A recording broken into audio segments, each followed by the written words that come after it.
다 같이 사도신경 하심으로 3월 26일 새벽 기도회를 하나님께 드리겠습니다. 나는 전능하신 아버지 하나님 천지의 창조주를 믿습니다. 나는 그의 유일하신 아들 우리 주 예수 그리스도를 믿습니다.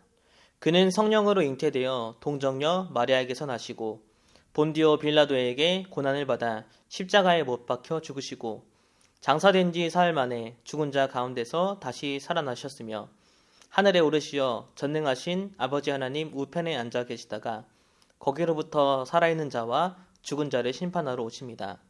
나는 성령을 믿으며 거룩한 공교회와 성도의 교제와 죄를 용서받는 것과 몸의 부활과 영생을 믿습니다. 아멘. 오늘 함께 나눌 말씀은 마가복음 10장 13절에서 22절까지 말씀입니다. 함께 보겠습니다. 사람들이 예수께서 만져주심을 바라고 어린 아이들을 데리고 오매 제자들이 꾸짖거늘 예수께서 보시고 노하시어 이르시되 어린 아이들이 내게 오는 것을 용납하고 금하지 말라. 하나님의 나라가 이런 자의 것이니라. 내가 진실로 진실로 너희에게 이르노니 누구든지 하나님의 나라를 어린아이와 같이 받들지 않는 자는 결단코 그곳에 들어가지 못하리라 하시고 그 어린아이들을 안고 그들 위에 안수하시고 축복하시니라. 예수께서 길에 나가실새 한 사람이 달려와서 꿇어 앉아 묻자오되 선한 선생님이여 내가 무엇을 하여야 영생을 얻으리이까? 예수께서 이르시되 내가 어찌하여 나를 선하다 일컫느냐? 하나님 한 분 외에는 선한 이가 없느니라. 내가 계명을 안 하니 살인하지 말라, 간음하지 말라, 도둑질하지 말라, 거짓 증언하지 말라, 속여 빼앗지 말라, 내 부모를 공경하라 하였느니라. 그가 여짜오되 선생님이여 이것을 내가 어려서부터 다 지켰나이다. 예수께서 그를 보시고 사랑하사 이르시되 내게 아직도 한 가지 부족한 것이 있으니 가서 내게 있는 것을 다 팔아 가난한 자들에게 주라. 그리하면 하늘에서 보화가 내게 있으리라. 그리고 와서 나를 따르라 하시니 그 사람은 재물이 많은 고로 이 말씀으로 인하여 슬픈 기색을 띠고 근심하며 가니라. 아멘. 오늘 본문은 하나님 나라에 대한 두 가지 이야기가 이렇게 물려져 있는데요. 바로 누가 하나님 나라에 들어갈 수 있는가, 또 누가 하나님 나라에 들어갈 수 없는가 라는 것이 아주 잘 비교돼서 설명하고 있습니다. 먼저 첫 번째 이야기는 아이들에 관한 부분인데요. 예수님이 이제 길가를 지나가실 때에 예수님의 옷자락이라도 만지고 싶은 사람들이 굉장히 많이 예수님 주변으로 몰려다녔습니다. 그리고 자기 아이를 안고 마치 예수님께 가서 조금이라도 가까이 또 예수님이 만져주기를 바라는 마음으로 그렇게 부모들도 예수님의 뒤를 종종 따라다녔죠. 이제 보통 이제 외국의 축구나 야구 경기를 보면요, 이제 그 부모가 아이를 안고 이제 경기장 가장 가까운 곳에 앉아서 유니폼을 입히고 이 아이가 눈에 잘 띌 수 있도록 이렇게 높이 드는 모습을 볼 수 있어요. 자, 그러면 경기가 끝나고 나서 그 아이를 유심히 봤던 선수들이 가끔 이제 유니폼을 던져주거나 아니면 공을 선물로 주는 그런 모습이 나옵니다. 이것처럼 우리 아이가 정말 예수님께 조금 더 보여줬으면 좋겠다. 예수님이 우리 아이를 안아주고 말 걸어주고 만져줬으면 좋겠다라는 그런 부모의 마음을 보면 예수님을 굉장히 좋아하는구나. 예수님에 대해서 호감이 있고 신뢰하고 어떤 팬심이 있다는 것을 볼 수 있습니다. 자, 그런데 제자들이 이것을 막고 있습니다. 그래서 예수님은 아이들이 내 앞에 가까이 오는 것을 막지 말라고 그렇게 얘기하면서 지금의 이 상황을 이용하여서 하나님의 나라에 대해서 가르쳐주고 있습니다. 그 하나님의 나라의 가르침이 무엇인가요? 어린아이 같지 않으면 하나님 나라에 들어갈 수 없다. 어린아이와 같이 하나님 나라를 받들지 않는 자는 하나님 나라에 들어갈 수 없다라고 그렇게 가르치고 있는 것이죠. 아이들은 너무 순수하기 때문에 이것저것 재지 않습니다. 말하면 그것을 있는 그대로 받아들이고 있죠. 제가 이제 조카가 아주 어렸을 때 이제 처음으로 이제 세배를 하게 되는데 너무 조그맣고 귀엽잖아요. 조카를 사랑하는 마음으로 이제 큰 지폐를 준비해서 세뱃돈을 이렇게 줬습니다. 자, 그리고 나서 이제 장난치려고 미리 동전을 준비했어요. 그래서 반짝반짝 빛나는 동전을 주면서 그 이제 아무것도 모르는 아이에게 이걸 두 개를 바꾸자라고 하는 거죠. 그 이 아이는 이제 이것저것 무엇이 나한테 유익이 되고 이득이 되고 손해가 되는지 계산할 줄도 모르고 있는 그대로 이 삼촌의 말을 받아들이고 이 동전을 반짝반짝 빛나는 동전을 종이와 이렇게 교환을 하는 거죠. 이것처럼 정말 순수하게 정말 이것저것 재지 않고 말씀을 그대로 받아들이는 바로 그런 어린아이와 같은 신앙이 하나님 나라에 들어갈 수 있는 신앙이라고 이제 예수님은 가르쳐주고 있는 것입니다. 자, 우리의 삶을 한번 우리의 신앙을 돌아볼까요? 이게 나한테 과연 이득이 될까? 이렇게 하면 손해가 되지 않을까? 이렇게 생각하지 않고 하나님 말씀하신 거니까 그대로 지켜야지.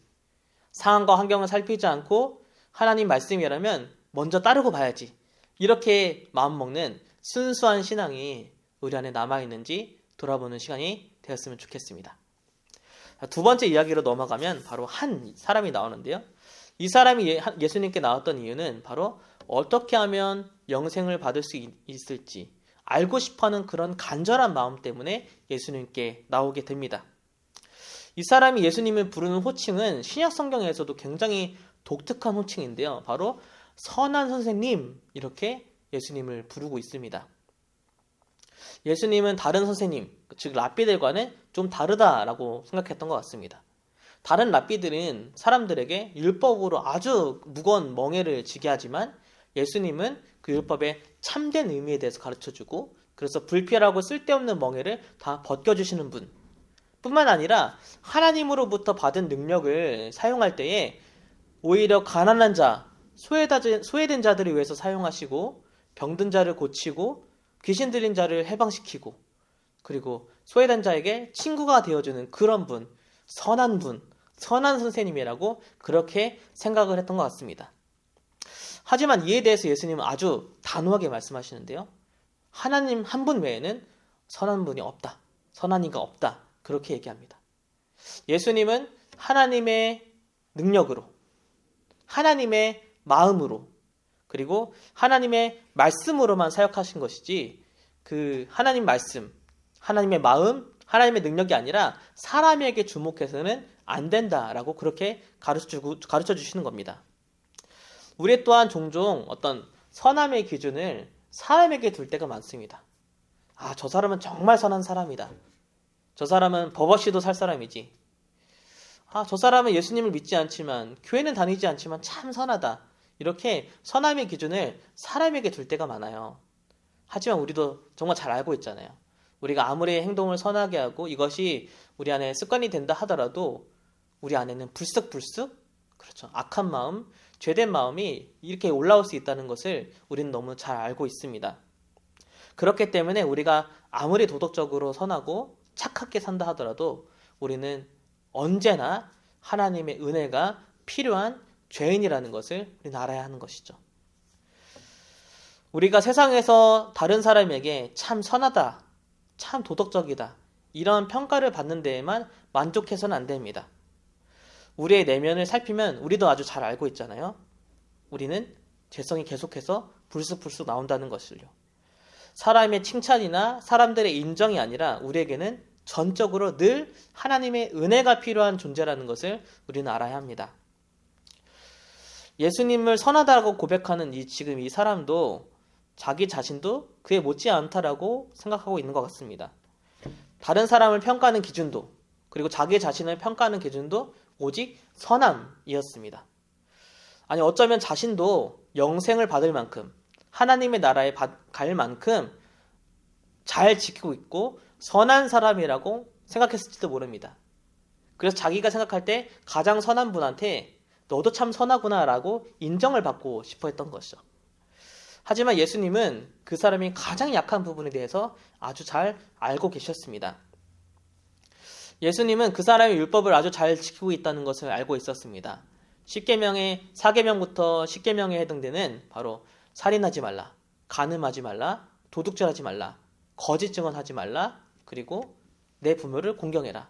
이 5가지 율법을 아주 잘 지키고 있다라고 그렇게 그 사람도 얘기하고 예수님도 잘 알고 있었습니다. 하지만 그 사람에게 부족했던 한 가지가 있었는데요. 이것이 바로 오늘 본문의 굉장히 독특한 지점입니다. 바로 이 10계명 중에 10번째 계명이죠. 내 이웃의 집을 탐내지 말라. 자, 이 10번째 계명이 오늘 본문은 좀 변형돼서 나와요. 바로 내 이웃의 집을 탐내지 말라라는 계명 대신에 속여 빼앗지 말라라는 말로 대신해서 나옵니다. 그리고 오늘 이 사건을 똑같이 기록하고 있는 마태복음과 누가복음에는 앞선 5가지의 계명, 살인하지 말라, 간음하지 말라, 도둑질하지 말라, 거짓 증언하지 말라, 부모를 공경해라. 이 5가지 계명은 나오는데 이 10계명이 안 나와요. 10번째가. 내 이웃의 것을 탐내지 말라라는 게 안 나옵니다. 이것은 뭘 뜻할까요? 이 사람에게 지금 부족했던 한 가지, 이 사람이 잘 지키지 못하는 것은 바로 이웃의 것을 탐내지 말라는 이 계명을 잘 못 지키고 있다는 겁니다. 예수님은 그걸 잘 알고 계셨죠. 지금 이 사람은 사람들의 눈에 보이는 계명은 아주 잘 지키고 있었습니다. 심지어 사람들에게 속여 뺏기지도 않고 도둑질도 하지 않았습니다. 하지만 사람들에게 보이지 않는 것, 바로 이웃의 것을 탐내는 마음, 재물을 탐내는 마음을 그 마음을 지키지 못하고 있었던 것이죠.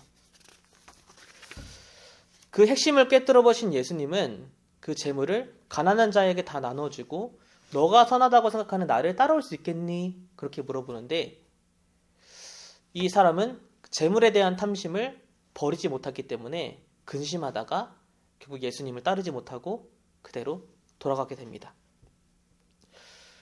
예수님은 이 사람을 참 교육하고 망신 주고 무한 주고 혼내려고 하셨던 걸까요? 그렇지 않습니다. 21절에 보면 예수님은 그 사람을 사랑하사 사랑했기 때문에 그렇게 말씀하신 것입니다. 아직도 마음속에 버리지 못했던 한 가지, 그 재물에 대한 탐심을 버리고 예수님께로 하나님의 나라로 들어가기를 원하는 그 사랑하는 마음 때문에 그렇게 말씀하신 것이죠. 주님은 우리의 마음속에 아직 버리지 못하고 있는 것, 우리가 버리지 못하고 있는 것과 하나님과 비교하고 재면서 결국에 끝끝내 놓지 못하는 것을 버리기를 원하십니다. 주님은 안타까운 마음으로, 사랑하는 마음으로 오늘 우리에게 권하십니다. 너가 놓지 못하고 있는 것, 그것을 내려놓고 나를 온전히 따를 수 있겠니? 너가 쥐고 있는 그것을 내려놓고 나의 말씀을 온전히 따를 수 있겠니? 그렇게 사랑하는 마음으로 우리에게 말씀하고 계십니다. 자, 우리에게 이 놓지 못하고 있는 것이 무엇인지 돌아봤으면 좋겠습니다. 그리고 하나님 앞에 이것을 내려놓고 주님의 말씀을 순수하게 오직 예수님 그리스도를 온전히 따르는 그 순수한 신앙을 회복하는 우리 모두가 되었으면 좋겠습니다. 하늘에 계신 우리 아버지, 아버지의 이름을 거룩하게 하시며 아버지의 나라가 오게 하시며 아버지의 뜻이 하늘에서와 같이 땅에서도 이루어지게 하소서. 오늘 우리에게 일용할 양식을 주시고 우리가 우리에게 잘못한 사람을 용서하여 준 것 같이 우리 죄를 용서하여 주시고 우리를 시험에 빠지지 않게 하시고 악에서 구하소서. 나라와 권능과 영광이 영원히 아버지의 것입니다. 아멘.